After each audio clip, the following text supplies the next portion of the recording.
Hi, this is Suzabelle from Patchwork Chicken Studio, and today I want to talk about sewing buttons, just a regular button, onto a piece of clothing or whatever you need to sew a button onto using your sewing machine. Now you do have to have a sewing machine that does a zigzag, so that's when it goes back and forth across the fabric. So you do need a zigzag machine. I'm using a vintage 1954 Singer 319 for this, but I could be using any of my other machines as long as it has a zigzag. Can't do this with a straight stitch machine. And so I have a couple of buttons here. Here's a bigger one, or kind of a medium-sized button, and then I have a small one.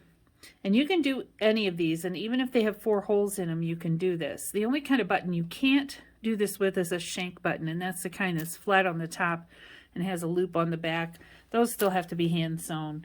But this can save you a lot of time, especially if you're working on a garment. And you can use a regular zigzag foot to do this with, but it can be a little slippery and the button can slip out.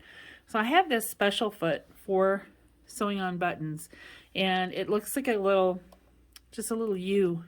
There's not much to it, and it has this sort of plastic or silicone on the bottom, and it's ridged. It's kind of got a hash mark in it, and it'll hold that button still while I'm doing this stitching, which is awesome. So if you have a machine that drops feed dogs, you can drop the feed dogs for this, or you can set your stitch length at 0, and that's how I do it. I can lower the feed dogs on this machine, but I have to actually tip it up and unscrew a thing. It's easier just to set it on 0. I'm going to put this foot on my machine, and I'm using a contrasting thread and a contrasting fabric so you can have a good look at how this works. So I've got my fabric here, and my machine is threaded, and I'm going to go ahead and slide this button underneath, and I've put it where I want it to be. That's the trick. Make sure you're putting it where you want it to be. And I'm lowering the foot onto here with the 2 holes of the button showing up between in this U. And I've got my zigzag ready to go, but I want to make sure that my zigzag is going to go wide enough to go through the holes, but not so wide that it's going to bang the button on its way and crack it, because that would sort of defeat the purpose of what I was doing. So this one is set, and I'm going to do one by hand first to start it, to set it, to make sure it's not moving and that it's stuck under there. And then I'm going to use my foot pedal like I normally would and do a couple of stitches. You don't need to do too many, maybe 10 or 12. Think about how you do it if you were doing it by hand.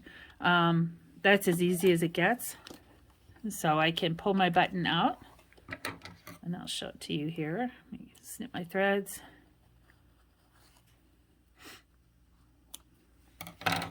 So my button is on there. You can see that stitching is nice and tight, and you can see it on the back.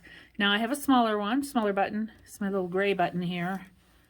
So it's really small. It's very small, but it has 2 holes in it.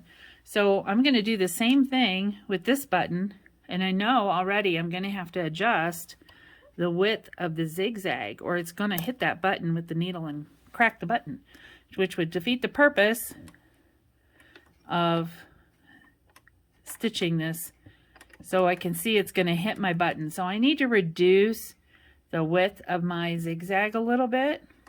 So now it's going through the hole and through the hole. So I'm going to do the first couple by hand just to make sure I've got it situated and that it's not shifting around. And then I'm going to use my foot pedal.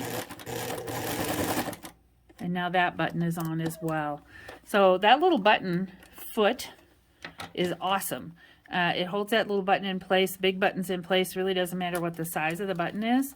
And I get a really nice finished button, and I didn't have to hand stitch a thing. So how about that? So pretty cool. I'll show you the foot again so you can kind of see it. You can buy these online through any sewing machine parts place. Sometimes you can find these in a store, but kind of rare. But that's what it looks like. And it holds that button and does the job for me. Thanks for watching.